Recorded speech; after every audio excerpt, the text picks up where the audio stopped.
J'appelle tous les Français, quels qu'ils soient, où qu'ils soient. Non, rien, j'aime pas les journalistes, j'aime pas répondre aux questions. Ça me gonfle, ok ? J'ai été très choqué, je le répète. D'un coup, vous dérapez dans la fureur. Je vous demande de vous arrêter. Je souhaite que chacun se reprenne. Aujourd'hui, Du Biscuit met l'accent sur l'engagement des journalistes dans l'éducation aux médias et à l'information. Bonjour Martin. Salut Rémi. La séquence médiatique nous fera découvrir le consortium international des journalistes d'investigation. Quand des journalistes du monde entier enquêtent à distance grâce aux nouvelles technologies. Et pour finir, nous regarderons comment des journalistes reprennent le travail de leurs confrères et consoeurs tués, elles, enquêtées. Ça s'appelle Forbidden Stories.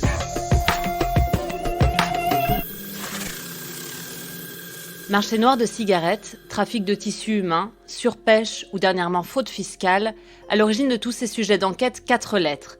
ICIJ, pour International Consortium of Investigative Journalists. Un nom peu connu du grand public, mais qui est depuis 1997 derrière de nombreux scoops mondiaux. Bienvenue à ICIJ, à Washington DC. C'est là où le travail commence, à partir de là où on coordonne avec tous nos journalistes du monde entier. Car l'originalité d'ICIJ est de faire collaborer des reporters d'un réseau de plus de 180 journalistes répartis dans 65 pays. De l'investigation collaborative qui permet de combler le manque de temps et de moyens des médias traditionnels. Martin, on vient d'entendre un extrait d'un reportage du Monde qui présente le ICIJ.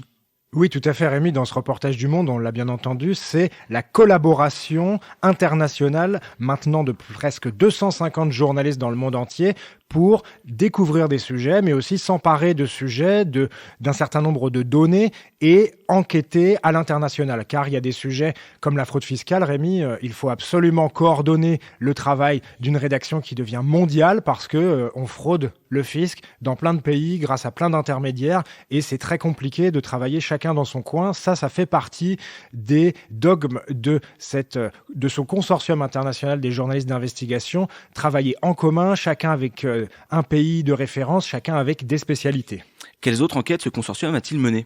Alors les enquêtes Rémi, elles remontent à il y a un certain nombre d'années parce que ça a été fondé en départ en 1997, mais on en a surtout entendu parler en 2017 avec les Paradise Papers. C'était des enquêtes qui révélaient qu'il y avait des activités offshore de comptes, de personnalités, de grandes entreprises. Il y a eu 95 médias partenaires, 380 journalistes qui ont été impliqués sur cette enquête des Paradise Papers. Il y en a d'autres, des enquêtes, il y a les Implant Files, là c'est en 2018 que ça a été sorti.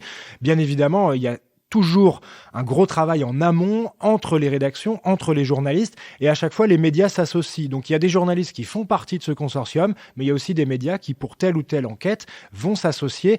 Et en fait, ça a un impact beaucoup plus fort parce que on va avoir, là, sur le dossier sur les implants, presque 60 médias qui vont sortir en même temps l'enquête, mais pas la même. On a chaque pays qui a bien anglais son enquête et on va s'attaquer parfois à un homme politique, à une entreprise, à des faits, à quelque chose qui concerne vraiment le pays. Donc ça donne beaucoup plus de poids à ces enquêtes internationales et surtout ça répond à une demande qui est dans la mondialisation, comment on peut s'entraider pour mieux travailler, sachant qu'ils communiquent par messagerie cryptée, qu'ils vont mettre en place tout un tas de choses technologiques très avancées pour protéger leur travail et leur communication au sein de ce consortium.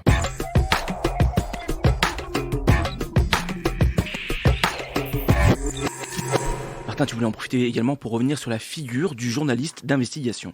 Oui, parce qu'il y a quelques figures, Rémi, qui ont pratiqué ou qui pratiquent encore ce type de journalisme, comme Pierre Péan, Denis Robert, Marie-Monique Robin, Fabrice Arfi, même si ce dernier, il a estimé que il n'y a pas vraiment de journaliste d'investigation. Tout le monde devrait le faire. Tous les journalistes devraient enquêter et faire de l'investigation.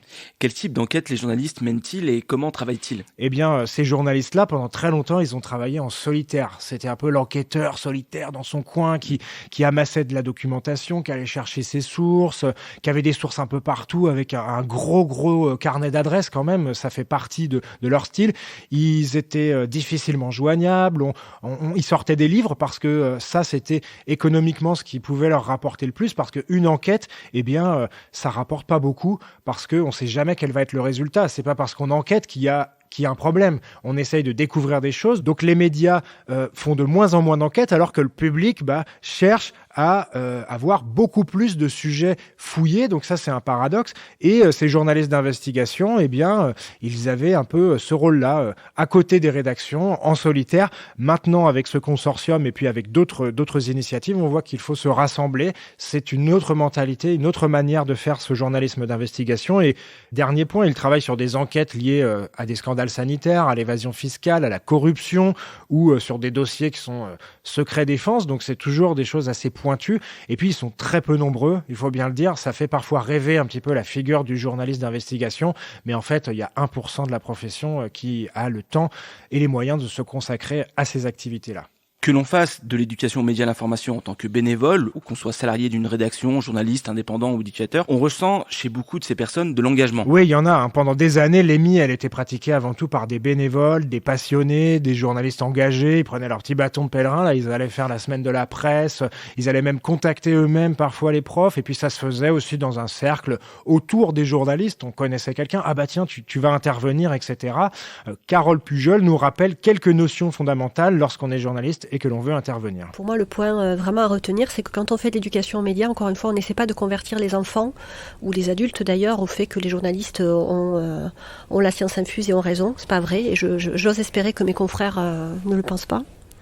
Quand on est journaliste, on est d'abord là pour se poser des questions et constater des choses et transmettre une information. Donc je pense que la remise en question doit être permanente. Donc ça, c'est un premier point. Et surtout, je pense que le journaliste aujourd'hui a un vrai rôle à jouer. Il l'a toujours eu dans la démocratie, encore plus aujourd'hui qu'hier. Il ne faut pas perdre ça de vue. Et que si les enfants déjà arrivent à comprendre ça, arrivent à comprendre qu'on a de la chance de vivre dans un pays démocratique où on peut dire ce qu'on pense et avoir des opinions opposées, pour moi, le message important est passé. Voilà. Je voudrais pas que demain on me dise moi la presse je m'en fous parce que de toute manière qu'on ait le droit de dire ce qu'on pense ou pas, ça m'est égal. Cette question de l'engagement est tranchée par le journaliste Lucas Roxo qui a pratiqué l'éducation aux médias à l'information notamment en résidence et au sein du collectif La Friche. Mais ce qui est clair, c'est que notre démarche, je pense qu'elle est étiquetée de engagée. Elle est mise en fait dans cette nébuleuse qu'est le journalisme engagé. Moi, je considère effectivement qu'on parle toujours d'un endroit et qu'en fait cet endroit est fait de nos trajectoires individuelles, personnelles, de nos lieux de vie, de nos histoires personnelles. Et moi, en tout cas en atelier d'éducation média à l'info, je pousse à ce que je construis mes ateliers autour des récits de vie aussi et justement des témoignages personnels des gens en atelier. Et en fait, mon objectif, c'est que ces récits de vie et ces témoignages personnels qui apportent de la complexité au monde, en fait, ou en tout cas à la société, à ma vision de la société, elles soient répandues, en fait, et qu'elles soient le plus possible entendues. Et du coup, ça, effectivement, c'est du journalisme engagé, à mon avis. Et juste moi, je m'interroge sur quel est notre rôle, en fait, de journaliste aujourd'hui, quoi. C'est-à-dire que si on est obligé d'étiqueter ça comme du journalisme engagé, je m'interroge en fait sur du coup quel est le rôle du journalisme pas engagé en fait. Est-ce qu'on peut restituer l'information sans subjectivité? Moi je pense pas, mais c'est à débattre. Mais du coup en fait quel est notre rôle en tant que journaliste? Et moi je suis assez à l'aise avec l'endroit où on est aujourd'hui, c'est-à-dire de considérer que la parole des gens a une valeur et que nous notre travail est de faire en sorte qu'elle soit entendue. Mais je suis assez mal à l'aise aussi avec cette question-là, dans le sens où effectivement on nous dit souvent vous êtes journaliste engagé, vous êtes journaliste militant, etc. Et je suis assez mal à l'aise avec la question, mais je suis assez à l'aise avec la place à laquelle on est aujourd'hui. Et complément de réponse sur cette question, justement, avec la journaliste Sherazade Chekaïk, également membre du collectif La Friche. Alors moi, j'ai un problème avec le journalisme engagé, parce que par définition, le journalisme est un métier d'engagement, en fait. Il peut l'être à plusieurs niveaux, mais je pense que ça fait partie un peu de ces choses qu'on a dépolitisées, mais moi, je vois pas le journalisme autrement que comme un investissement dans le monde dans lequel tu vis,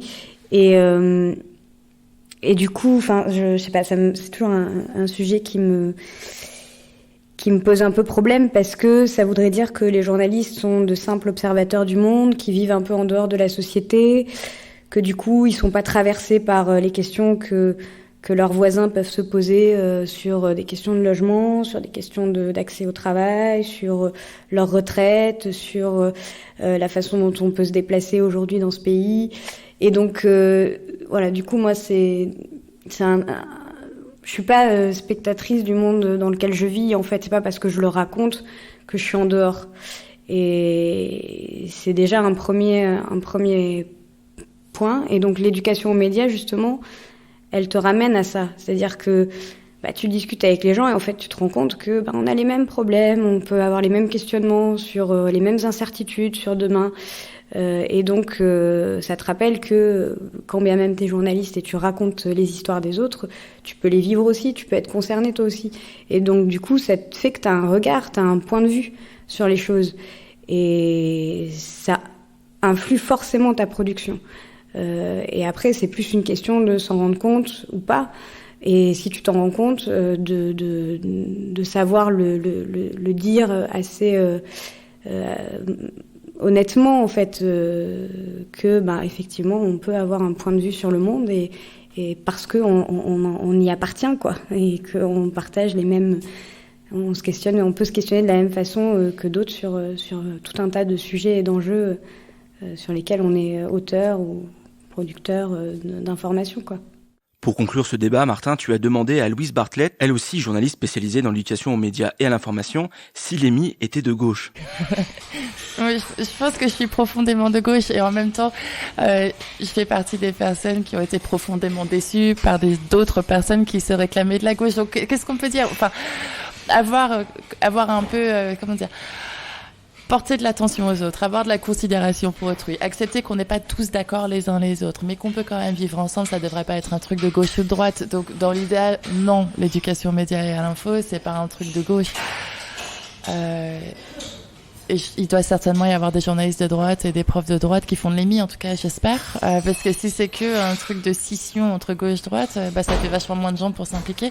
Or, on a besoin d'être nombreux. Et pour moi, le fondement vraiment de l'émis, mais comme de plein de domaines d'éducation, c'est qu'on doit être capable de vivre ensemble. Donc, on doit être capable de discuter, de pas être d'accord et de vivre ensemble quand même. Donc, s'il y avait que des gens de gauche qui faisaient de l'émis, on serait déjà dans une sorte d'échec annoncé, en quelque sorte.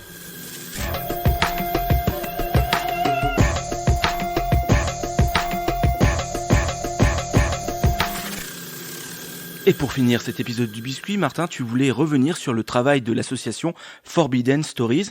Quel est le concept de cette initiative ? Alors c'est une initiative qui est portée par des journalistes et qui permet de continuer le travail de journalistes qui ont été assassinés ou tués dans l'exercice de leurs fonctions parce que justement ils enquêtaient sur des domaines sensibles, ou des journalistes qui n'ont pas été tués mais qui ont été menacés et qui ont dû stopper leur collaboration parce qu'ils travaillaient sur des sujets liés à l'environnement, liés à la corruption, liés au monde politique. Tout cela permet de continuer ce travail avec là aussi une coordination avec d'autres journalistes du monde entier. Et comment est-ce que tout cela a commencé ? Alors ça a commencé avec l'assassinat de Daphne Caruana Galizia, cette journaliste de Malte qui est morte dans l'explosion de sa voiture. Elle enquêtait sur la corruption et les journalistes ont voulu savoir sur quoi elle enquêtait, ce qu'elle avait trouvé, quelles pistes elle n'avait pas encore creusées. Et avec Forbidden Stories, ces journalistes du monde entier se sont réunis pour essayer de trouver des réponses à l'assassinat de cette journaliste maltaise. Et quelles autres enquêtes les équipes de Forbidden Stories ont-elles permis d'achever ? Eh bien, il y a des enquêtes sur l'environnement, ça s'appelle Green Blood, c'est notamment en Inde, sur la mafia du sable, ou c'est en Tanzanie, ou au Guatemala, sur l'extraction minière. Donc on touche des sujets assez sensibles, et là on a 40 journalistes d'investigation qui vont se regrouper pour continuer à travailler sur ces domaines-là. Il y a également le projet Miroslava au Mexique. Il faut savoir qu'au Mexique, en 10 ans, il y a 82 journalistes qui ont été assassinés. Et là, Miroslava Breč, c'est une journaliste de la Jordana qui a été assassinée. Et les journalistes de Forbidden Stories ont repris ce travail pour essayer de trouver les liens entre les cartels de la drogue et le pouvoir politique, puisqu'au Mexique, la plupart des journalistes qui sont assassinés enquêtent sur ces liens entre la politique et le monde de la drogue. Merci beaucoup Martin pour cet nouvel épisode. On se donne rendez-vous à très bientôt. Dans une semaine. Et avant de vous quitter, je vous rappelle que vous pouvez retrouver cet épisode et tous les autres sur le site du chantier.radio. Salut à tous. Vous pouvez retrouver du biscuit sur le site lechantier.radio et sur Instagram. N'hésitez pas à liker, partager et à nous attribuer plein d'étoiles sur Apple Podcast. Avant de vous quitter, je vous souhaite bonne chance à chacune et à chacun d'entre vous. Au revoir.